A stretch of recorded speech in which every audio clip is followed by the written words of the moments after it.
Yes, the blockchain is truly revolutionary. Yes, Bitcoin is Tulip Mania 2.0. Yes, cryptocurrency is a nail in the coffin of the bankster parasites. Yes, digital currency is a tool of the totalitarian tyrants. No, these statements are not contradictory. But don't worry if you think they are. You're just a victim of the Bitcoin Psyop. This is the Corbett Report. So what is the Bitcoin Psyop? Well, look at a headline like this. Former chairman of Federal Reserve to speak at blockchain conference. If you immediately think, aha, I knew it! The Fed is behind this Bitcoin nonsense after all, then you might want to stop and contemplate this headline from 2 years ago. Ben Bernanke, Bitcoin has serious problems. Do you think there's some kind of contradiction here? Or do you think that Bernanke has flip-flopped on the issue?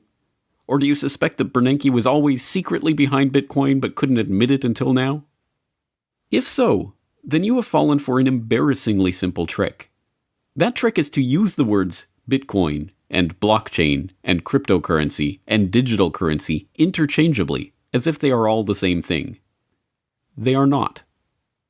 Confused? Well, fear not. Our good friends at the Bank for International Settlements, the BIS, have written a handy-dandy article that explains everything to you in simple, everyday language.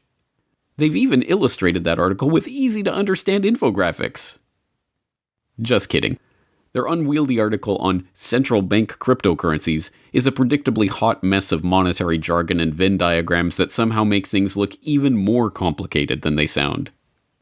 Now, to be fair, their proposed new taxonomy of money has real explanatory power, and the diagrams that result are genuinely insightful, but it hardly makes for light bedtime reading. So let's see if we can make it a little easier, shall we? A blockchain is a cryptographically secured ledger that can be permissionless and decentralized. The geeks in the crowd will appreciate the fact that the blockchain is a stupendously elegant solution to some incredibly complicated problems in the obscure recesses of arcane subjects like distributed computing and payment processing. But for the non-geeks, perhaps this will suffice. Some of the oldest documents ever discovered have been ledgers of one sort or another. Medical records, legal and business contracts, accounting ledgers. As long as there has been civilization, there has been the need for secure and accurate record-keeping of transactions and events. And since the birth of civilization, there has only been one way to keep those records. A system where a recognized central administrator stores, secures, and updates that ledger. Until now, that is. With the advent of the blockchain, an accurate ledger can now be maintained without a single central point where that information is stored, maintained, or updated. Registrars? Notaries? You might as well be talking about farriers and chimney sweeps. So how does it work? And what does it do? Mike Maloney, the filmmaker behind the popular Hidden Secrets of Money documentary series, describes it this way.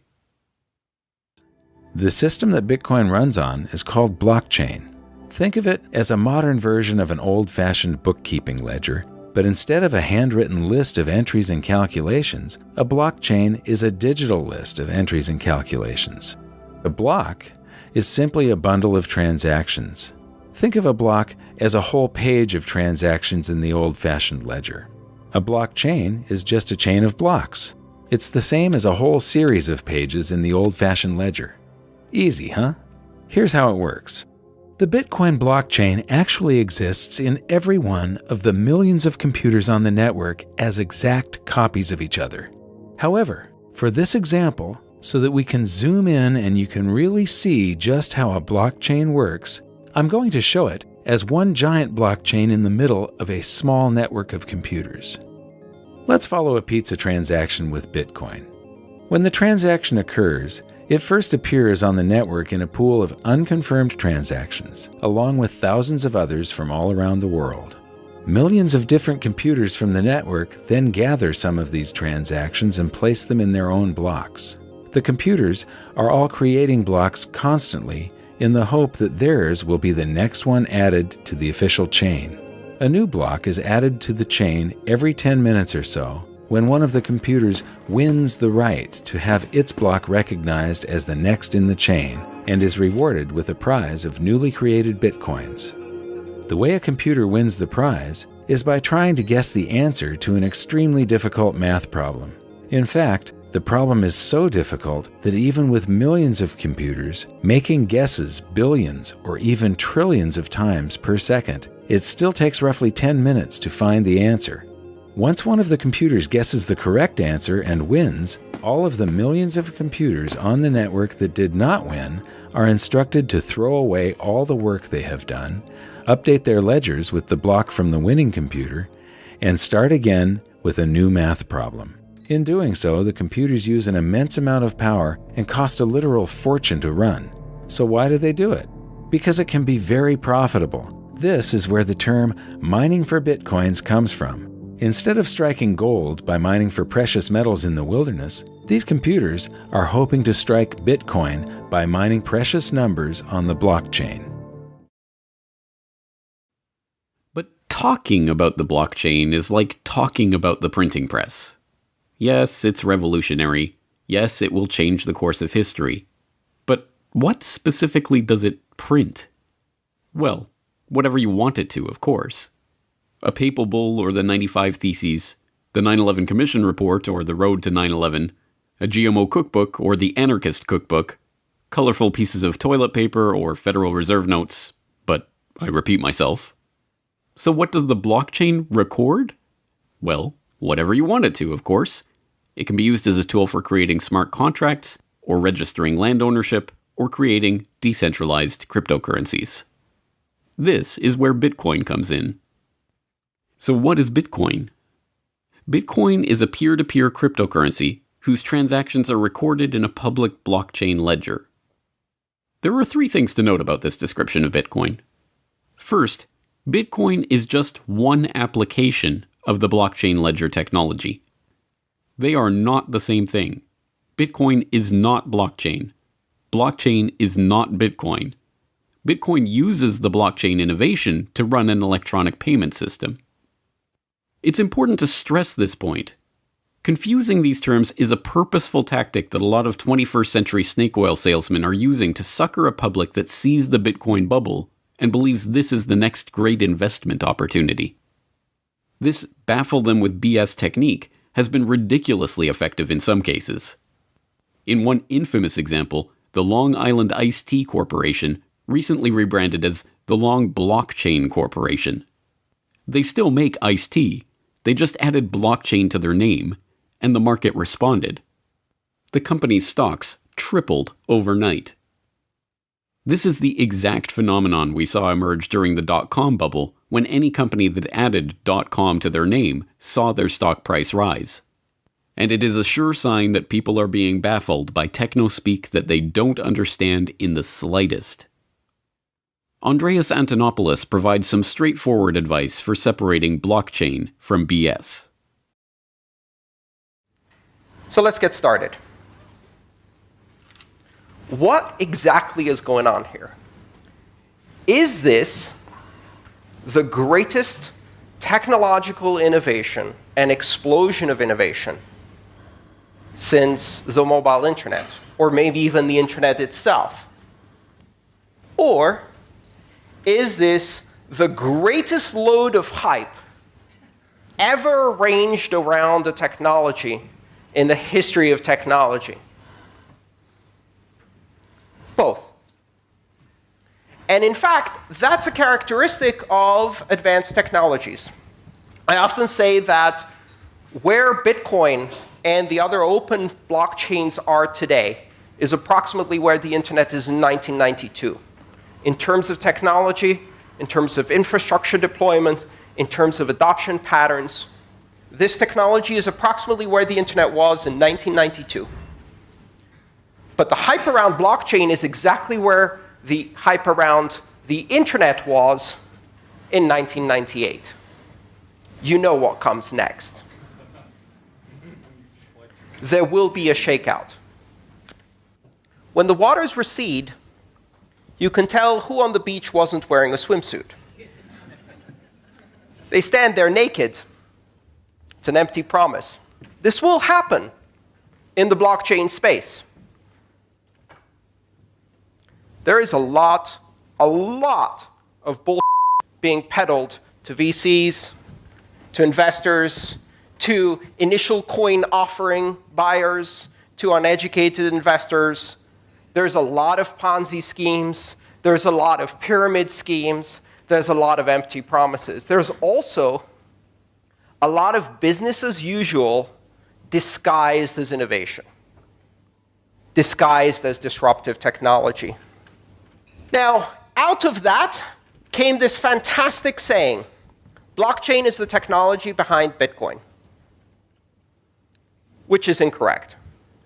Blockchain is one of the 4 foundational technologies behind Bitcoin, and it can't stand alone, but that hasn't stopped people from trying to sell it. Blockchain is Bitcoin with a haircut and a suit that you parade in front of your board. It's the ability to deliver a sanitized, clean, comfortable version of Bitcoin, to people who are too terrified of actually disruptive technology. And so you get into this very strange world where the words no longer mean anything. Can you define blockchain for me? I think a few people in this room could probably define blockchain, but the real challenge would be, can you define blockchain in such a way that I can't do search and replace with the word database and still make that sentence work? Because that's the challenge. If what you're doing is a database with signatures, it's not interesting. It's boring. What is the essence of Bitcoin? It's not blockchain. The essence of Bitcoin is the ability to operate in a decentralized way without having to trust anyone. The essence of Bitcoin is to be able to use software to authoritatively, independently, without appeal to authority, verify everything yourself. You don't trust the other nodes you're talking to. You assume they're lying. You don't trust the miners. You don't trust the people creating the transactions. You don't trust anything other than the outcome of your own verification and validation. And through that, you end up trusting in something more important, the network effect. Bitcoin introduced the concept of decentralized security through computation. And this has not yet sunk in. What Bitcoin does is it allows you to replace a security model that is based around concentric circles of access and control with an institution in the center, with a security model that is inside out, open and accessible to everyone. A security model that is based on market forces and game theory. It is the first market-based security model, where a series of incentives and punishments ensure that the ultimate result is you can trust the platform itself as a neutral arbiter that is not controlled by anyone, without third parties, without intermediaries. Bitcoin revolutionizes trust. The second thing to note in our definition of Bitcoin is that it is a cryptocurrency. That means it uses cryptographic functions to secure and verify transactions on the network and to control the issuance of new units. Bitcoin conforms to a certain protocol, and that protocol defines the rules by which the Bitcoin network operates. You can tweak those rules and create similar but separate payment systems, each with its own qualities. These Bitcoin-like cryptocurrencies are called altcoins. Thirdly, Bitcoin uses a specific kind of blockchain ledger called a public or permissionless blockchain. This means anyone can join the network and contribute to the maintenance of the ledger, mining in the Bitcoin parlance. There is another kind of blockchain called a private or permissioned blockchain that requires nodes to be invited to join the network or otherwise given permission to participate in maintaining the ledger. And as a further level of analysis, it should be noted that all cryptocurrencies are digital currencies, but not all digital currencies are cryptocurrencies. Oh, and then there's virtual currencies, which are technically speaking another thing altogether. Okay, this is starting to get confusing, isn't it? This is about the point where we'd need to bust out the Venn diagrams and start coloring the overlapping parts, right? Well, if you followed all of this, good for you. If not, don't sweat it. The point for today is simply to recognize that there are a lot of separate but related concepts here, and to talk about them as if they are all just one big monolithic thing is not just unhelpful, but purposefully misleading. So, with all of this in mind, let's look at those Bernanke headlines again. Former chairman of Federal Reserve to speak at blockchain conference. And Ben Bernanke, Bitcoin has serious problems. Are you at least beginning to get a handle on how these headlines are not contradictory? How it could be that a central banker could be interested in blockchain technology, but dislike the Bitcoin application of that technology?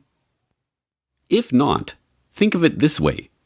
The same DVD player that can play Century of Enslavement can also play the Federal Reserve and You. The same printing press that can print Crossfire, the plot that killed Kennedy, can also be used to print the Warren Commission report. The same web browser that can take you to CorbettReport.com can also take you to nytimes.com. And no, I'm not recommending that you go there. So yes, the blockchain could be used to create digital currencies that represent the very vision of a totalitarian tyrant's wildest wet dream. Central banks could use private blockchains to administer national digital currencies that permanently record and track every transaction in the economy. That currency could be distributed through government-issued digital wallets that act as an individual ID and allow the government to track everything you ever purchase back to you personally. It could be used to create the perfect system of panoptic oversight, and the totalitarians could, as sole proprietors of the private blockchain, target anyone they saw as a threat for removal from the economy by simply revoking their wallet. And yes, the blockchain could be used to create a digital currency that represents the bankster's worst nightmare. Free individuals could use a public blockchain to create a cryptocurrency not issued by or subject to any central authority. Or they could use it to raise untaxable crypto funds for agoristic startup ventures through unregistered ICOs. Or it could be used to transfer value or property instantaneously across the imaginary lines on the map that define the supposed boundaries of the would-be tyrants' geographical monopolies without the permission of said tyrants. Are you starting to get the picture? A gun can be used by a jackbooted minion of the police state to murder you and your family, or it can be used by you to defend yourself and your family. It is a tool, just like the blockchain, and can be used for good or for ill.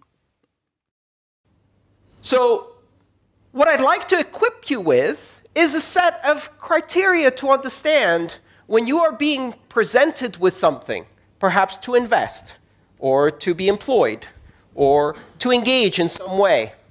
And it calls itself a blockchain, or a distributed ledger, or one of these other names that are coming out. How can you tell? Blockchain or bull? They both start with a B. What's the difference? If you can replace the word blockchain with database and the brochure reads the same, it's business as usual. It's not decentralized. It's not borderless, neutral, censorship resistant, open. It reestablishes trust in intermediaries. It's just a database. And that is not disruptive. The idea that we're going to take this technology and use it to improve the operating margins of centralized institutions of trust so that they can continue business as usual, I'd say it's abhorrent, but that's a strong word. It's just boring. Really, really boring. No one got into this in order to make a few billions for a financial services clearinghouse. And if you did, I'm really sorry. That's boring. What's really exciting is the possibility of fundamentally changing the way we allocate trust on this planet, opening up the ability to collaborate, transact, engage on a global level with everyone. Simply by means of downloading an application, you can become part of a giant platform of trust that doesn't care who you are or where you came from, that doesn't require permission to participate or innovate, where a 12-year-old JavaScript programmer has the same influence as power as JP Morgan Chase. More, in fact, because they're doing open source and feeding into a community of collaboration that is creating a tsunami of innovation. Taking this technology and using it to strengthen the same centralized institutions so that they can improve their bottom line is boring. That is not what blockchain is. That's just a database. And it doesn't change anything. In fact, there are some rather disturbing possibilities in this model. Let's think about it for a second.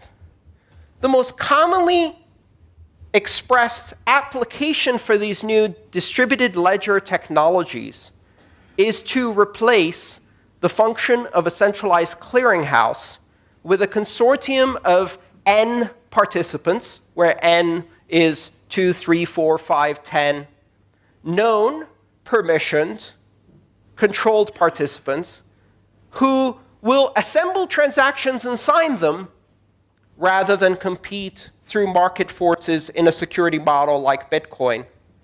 We discard currency as the underlying mechanism for building market-based security. We discard proof of work as wasteful because all it allows you to do is decentralized, secure, neutral, censorship-resistant blockchain. And we trust 5 named parties to sign transactions. At that point, they don't need to assemble these transactions in blocks. They can just sign the individual transactions. They don't need to chain them together, because absent proof of work and a system of currency incentives, rewriting that is easy. There's no immutability. So it's not a blockchain anymore, because there's no blocks and there's no chain. Now that's at a technical level, but let's look at the more important level. What do you achieve by replacing a clearinghouse with a consortium of players? You know, there's something unique a clearinghouse does. If you understand the role of a clearinghouse, one of its most important functions is that it is not a participant in the market. It has no skin in the game. The New York Stock Exchange is not an active trader. That's not an accident. That's called separation of concerns. The clearinghouse is an independent party with oversight that is not a market participant. If you take that party out and replace it with 5 banks, all of which have skin in the game, how do you run a consensus algorithm when the incentives to cheat, front-run, manipulate the market, and break the consensus rules, even adversarially against the other 4 parties, are so high? There's no incentive to keep the consensus rules. All you're doing is you're saying, trust us. We're in a consortium. Trust us? These 5 banks? Where were you in 2008? Where were you when Libor was fixed? Where were you when the gold markets were fixed? Where were you when front-running and high-frequency trading was creating these monsters of crony capitalism? Trust us? Hell no. Removing the clearinghouse and replacing it with, what's the word? It's not consortium. Cartel, that's the word. With a cartel of the same market makers who have manipulated and compromised every market in history, and doing that in a way that closes this from transparency, that's not a recipe for efficiency, immutability, security, transparency. That's not a blockchain. That's a bullshit. it's a very profitable bullshit. It requires you to have confidence in the game. A con game, as it's known. Be careful what you evaluate when you see these technologies taking something whose fundamental purpose is to remove trusted intermediaries and create an open, borderless, neutral system, and turning it into a tool for a bunch of untrustworthy trusted parties to manipulate markets is going to be a disaster. And they're going to do it. Now, let's look once again at the statements that opened this podcast episode. Is the blockchain revolutionary? Well, since no decentralized peer-to-peer ledger has ever existed before, yes, it is that rarest of rare things. Something new under the sun. Is Bitcoin Tulip Mania 2.0? Yes, in the exact same sense that the dot-com bubble of the 90s was Tulip Mania 2.0. Just as Pets.com and other ventures that earned and lost hundreds of millions of dollars in the blink of an eye were the result of a speculative frenzy, so too are the sudden run-ups and rundowns in Bitcoin's price the result of a speculative frenzy. But the bursting of the dot-com bubble wasn't the end of the World Wide Web, any more than a future bursting of the Bitcoin speculation bubble will be the end of cryptocurrency, or even Bitcoin. Is cryptocurrency a nail in the coffin of the banksters? Yes. Cryptocurrencies can now be, and already are being used by millions around the world for instantaneous and virtually free international remittances, all without the aid of a bank account. Startups have raised billions of dollars in capital through ICOs, without a VC predator or investment bank underwriter in sight.